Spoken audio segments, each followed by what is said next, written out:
Le livre du prophète Agé. C'est l'un des plus petits livres prophétiques revêtant néanmoins une importance cruciale pour l'histoire de la Bible hébraïque dans son ensemble.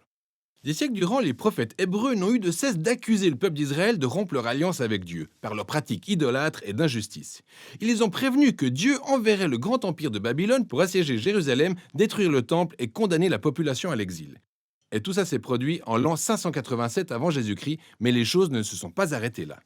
Les prophètes croyaient aussi qu'il y avait encore de l'espoir et qu'un jour Dieu ramènerait les rescapés de son peuple d'Israël et les transformerait pour vivre dans une nouvelle Jérusalem où la présence de Dieu demeurerait parmi eux.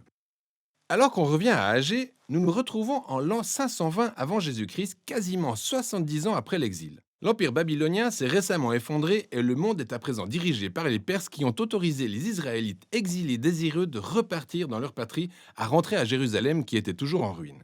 C'est ainsi que sous la direction d'un grand prêtre nommé Josué et de Zorobabel, un héritier de la lignée David, tout un groupe d'exilés a pu retourner et a commencé à rebâtir la ville et chacun a commencé à refaire sa vie. Rappelez-vous l'histoire du livre d'Esdras au chapitre 1 à 6. Alors il y a de l'espoir et l'avenir s'annonce prometteur.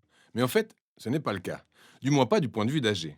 Le livre se divise en 4 sections qui résument le message d'Agé adressé au peuple de Jérusalem sur une période totale de 4 mois. Il commence par accuser les gens de mal définir leurs priorités. C'est vrai qu'ils sont revenus à Jérusalem, ce qui est une bonne chose, mais ils consacrent tout leur temps et leurs ressources à rebâtir leur propre maison bien décorée alors que le temple est encore en ruine depuis sa destruction 70 ans plus tôt. Agé pose donc la question suivante. Vos maisons sont-elles vraiment plus importantes que votre allégeance à Dieu? Cette négligence équivaut, selon Agé, à la rébellion de leurs ancêtres contre l'Alliance, et c'est la raison pour laquelle la terre demeure infertile.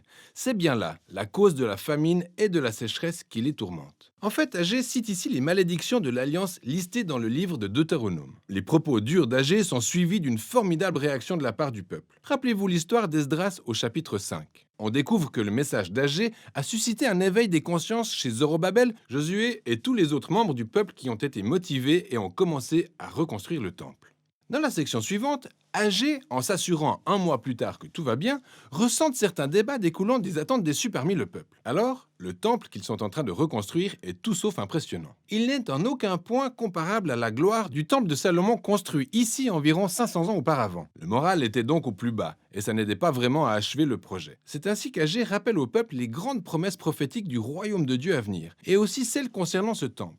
Il illustre son propos en se basant sur ceux des prophètes antérieurs, notamment Ésaïe et Michée, au sujet de la Nouvelle Jérusalem qu'ils décrivent comme étant le lieu à partir duquel Dieu rachètera le monde entier et où toutes les nations viendraient prendre part au royaume de Dieu qui se caractérisera par une ère de paix. Ce temple jouera donc un rôle clé dans les plans de Dieu pour l'avenir. Et Agé invite le peuple à travailler avec espérance malgré les difficiles circonstances immédiates. Dans la 3e section, Agé fait un rappel 2 mois plus tard, incitant le peuple à rester fidèle à l'Alliance.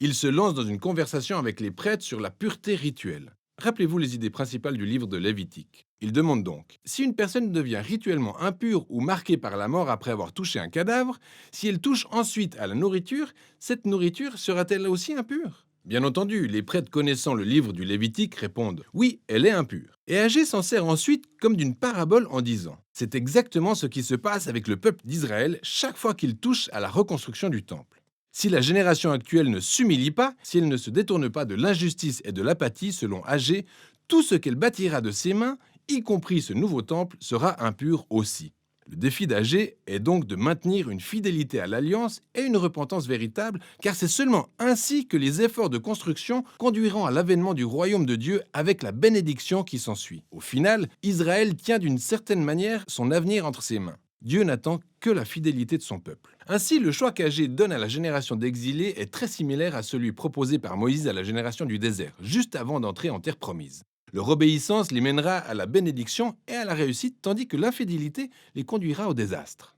Le livre s'achève sur la synthèse que fait Agé de l'espoir que représente le royaume de Dieu à venir. Il fera de la Nouvelle Jérusalem le centre de son glorieux royaume international, et de là, il affrontera et triomphera du mal répandu parmi les nations. Ce qui rappelle au peuple la défaite de l'armée de Pharaon dans l'histoire d'Exode. Dieu honora sa promesse faite à David en établissant le roi provenant de sa lignée, un profil qui à l'époque d'Agé correspondait à Zorobabel. Le livre s'achève donc avec le choix d'un avenir prometteur à portée de main. La question est donc de savoir si la génération d'Agé sera fidèle à Dieu. Pourra-t-elle voir l'accomplissement de toutes ses promesses? Et Zorobabel sera-t-il fidèle? Serait-ce lui le roi messianique? Pour le découvrir, il suffit simplement de continuer à lire les deux derniers livres des prophètes, Zacharie et Malachie. Mais on peut déjà voir que ce petit livre révèle un défi de taille pour le peuple de Dieu, toutes générations confondues.